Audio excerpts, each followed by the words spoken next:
Bonjour et bonsoir amis moi, comment nous y et bienvenue sur Channel Unlimited Knowledge là.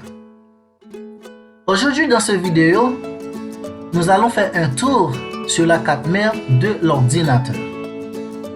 Bien. La carte mère, mainboard, motherboard ou plaque à main est l'un des principaux composants du PC. Elle se présente sous la forme d'un circuit imprimé sur lequel sont présents divers composants. En fait, son rôle est de lier tous les composants du PC, de la mémoire aux cartes d'extension.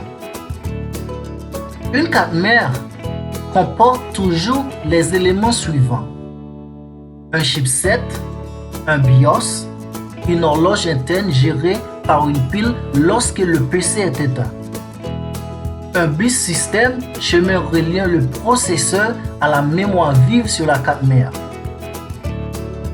On différencie généralement les cartes mères par leur facteur d'encombrement, chipset, support de processeur appelé socket, fonctionnalité intégrée fait partie du chipset. Le facteur d'encombrement. Ce sont en fait les normes qui définissent les dimensions et la forme géométrique de la carte mère. Il existe différents facteurs d'encombrement tels que ATX, qui est le plus répandu aujourd'hui, AT, ancêtre de l'ATX, presque totalement disparu aujourd'hui, Baby AT, comme ci-dessus, gère des cartes mères plus petites. Le chipset. Le chipset, aussi appelé jeu de composants, peut être défini comme un ensemble de circuits qui définit l'intelligence et les possibilités de la carte mère. C'est lui qui va coordonner les échanges de données entre le processeur et les divers périphériques. Certains chipsets intègrent une puce graphique, audio, réseau, modem, etc. Cela veut dire qu'il n'est pas nécessaire d'acheter ces composants car ils se trouvent déjà sur la carte mère, soudés.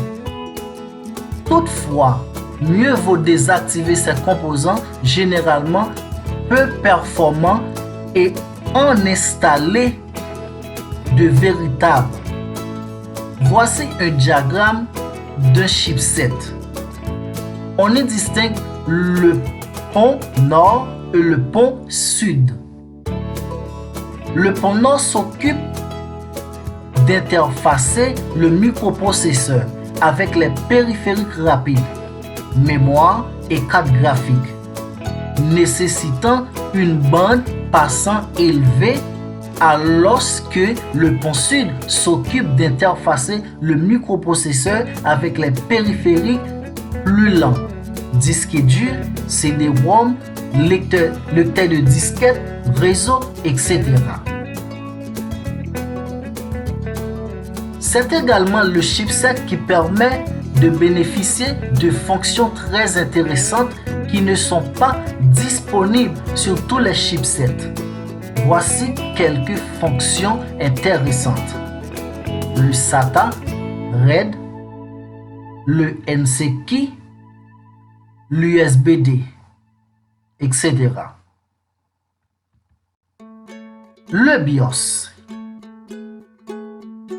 Le BIOS, Basic Input Out System. Basic Input Out System, BIOS, est présent sur toutes les cartes mères. Il permet au PC de booter ou encore démarrer et d'initialiser les périphériques avant de passer le relais au système d'exploitation, Windows, Linux, etc.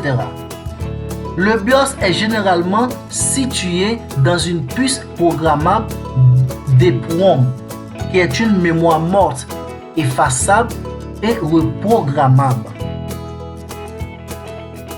Les paramètres du BIOS étant stocké dans une mémoire CMOS qui a besoin d'être alimentée pour conserver ces informations.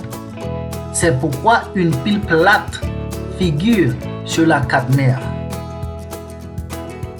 L'horloge temps réel.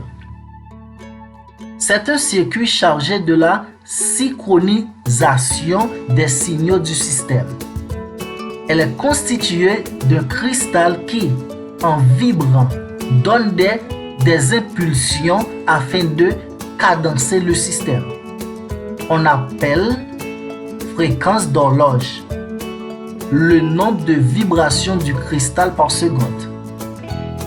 On appelle fréquence d'horloge le nombre de vibrations du cristal par seconde.